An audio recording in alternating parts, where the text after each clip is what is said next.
And our Okale TV interview series continues with a very special guest. I think the easiest way to say it is member of Dr. Trump's cabinet, Dr. Sure. Jerome Loughridge. Just going to give us the blow-by-blow of who is Jerome Loughridge. Okay. Native Oklahoma kid from Duncan in Stevens County, the son of two Pokes. And so my parents both came here for college. My dad was an English major, and mom was what we now call Family and Consumer Sciences, and at the time called Home Ec. And so I'm from at least a couple of generations of OSU grads. Yeah. And a lot of the times that people started seeing you on television was when you were in Stitt's cabinet, right. working on the COVID response team. Talk about your experiences with that and how it shaped you to get here at OSU. Right, great question. So that's actually where President Trump and I met. We were both serving in the cabinet. I had joined the cabinet as Secretary of Health and Mental Health, and she as Secretary of Science and Innovation.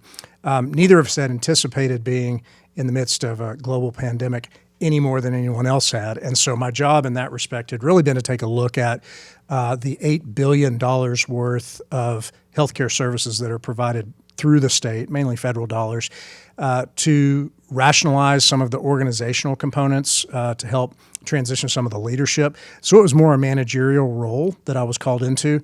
About a year into that, the job description changed and it became crisis response manager. And so that was a pretty sporty few months of service to the state. Wouldn't trade it for anything.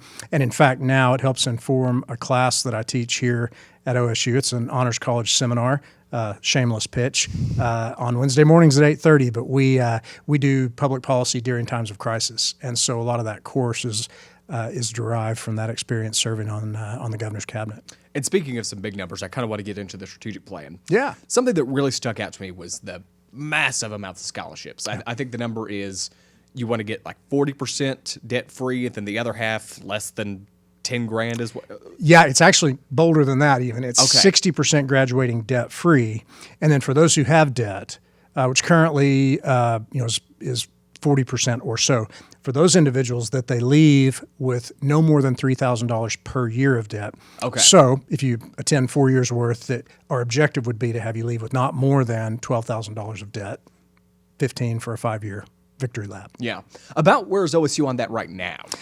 For OSU students who have debt, it's about $5,000 a year on average for indebtedness. So you see, basically, we would contemplate lopping $2,000 on average per year off of that total. So it's an aggressive goal. It's an aggressive reduction on our average indebtedness and increase in the number of students that we want to leave completely debt-free. And if you just imagine 10 years from now, we just celebrated homecoming, imagine looking around and imagining that 60% of the folks made it all the way through an OSU graduation without any debt.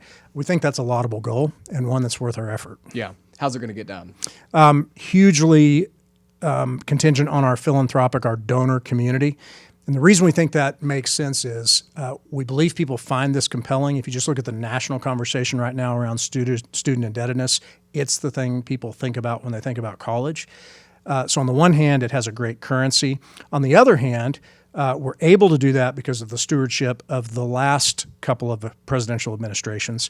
The university looks fantastic. The buildings are in great shape. The balance sheet is solid. So what that allows us to do is to take the philanthropic energy of the cowboy community and direct it all at scholarships. We haven't had that luxury really in the last generation or so. Now, because again of the previous service of leaders here at OSU, we're able to really direct the firepower of the donors directly toward student scholarshiping. Yeah.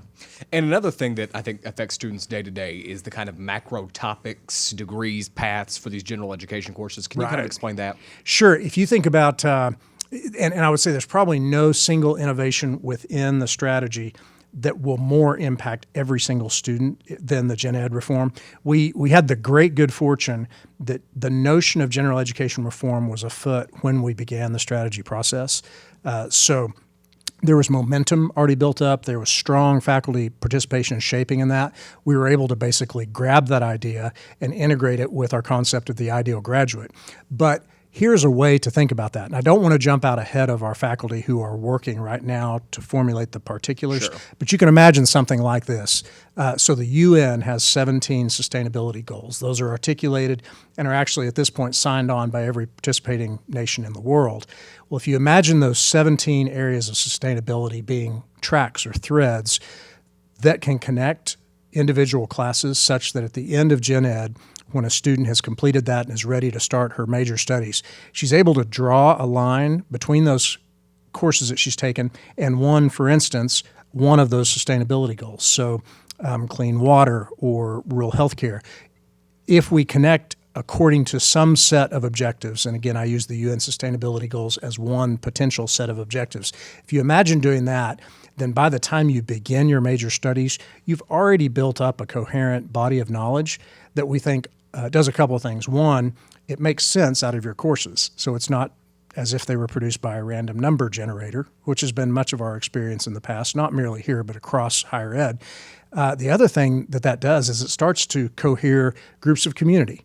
And so if you think that students can choose their threads that they study through, well, before they get to their junior and senior year and are deep into their majors, they've already formed a community that could be different than that which they engage when they're in their major. We think that has multiple community building elements as well as coherence within the curriculum. I'm sure a lot of your meetings, a lot of these kind of interviews you've done have been talking about the strategic plan. What is something that you think maybe is going a little underappreciated, a little under the radar? Yeah, so I would say our system. So one of the weapons we have to march into this battle of growing the Oklahoma economy and enriching and helping people to flourish is our 5-campus system. So we think a lot here in Stillwater, but OSU OKC, OSU IT in Okmulgee, OSU Tulsa, and OSU Center for Health Sciences. We're unique in that we have this multi-campus system. And I think one of the underappreciated values that OSU has is the ability to bring all of these under one tent to more tightly coordinate, and then really to assure that when a student enters at any one of those points, say at Okmulgee, that they're wearing the same shade of orange that we all are, that when they begin orange, they finish orange, that our alumni network is grown not in little pods, but across that entire system. If we start to do that well and with more intentionality, I think that we amplify and we multiply the impact of OSU across the state in ways that, frankly, places with only one campus can't hope to do. Yeah. And Oklahoma State's a land-grant school. Part of that is serving the state. So you already mentioned you got those 5 campuses across the state. We have all these extension offices. How is OSU fulfilling that land-grant mission right now? Yeah, so I would say there is no better example of how that has happened in recent memory than the pandemic response. And so if you think back those few months to when this thing began and when the state was short testing, every state was short testing, but Oklahoma felt it acutely. It was OSU that came to the rescue of the state, full stop. I was there to watch it happen.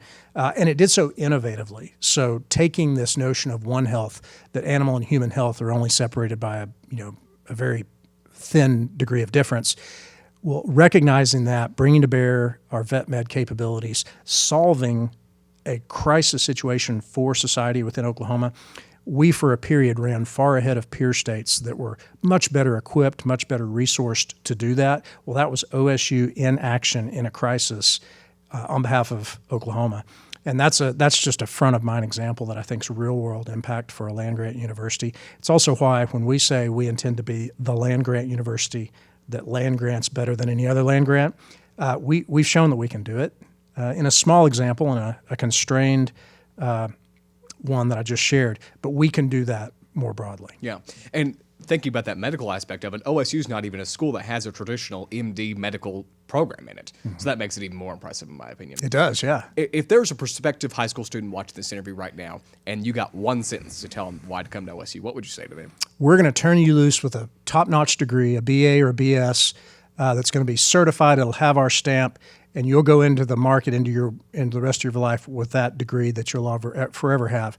But in addition to that, from the moment you start on campus, we're going to inculcate the 4 competencies of an ideal graduate: professional preparedness, ethical leadership, engaged citizenship, and personal responsibility. We're going to begin from day one developing those within you. And when you finish, when you walk across the stage, you'll not only have that degree, but you'll have OSU's imprimatur forever on your own portfolio that you'll be able to share with prospective employers, with your graduate school prospects. You'll have both those things again, beginning day one when you get here. And we think that is uniquely valuable. We think that doesn't exist at other places, not merely within our state, but really across higher education. And if I were saying, hey, come here to OSU because you will get something special, we're going to have something to back that up with. Vice President Loughridge, thank you for stopping by. This is a great conversation, and good luck to you the rest of the year. It's been a great time. Go Pokes.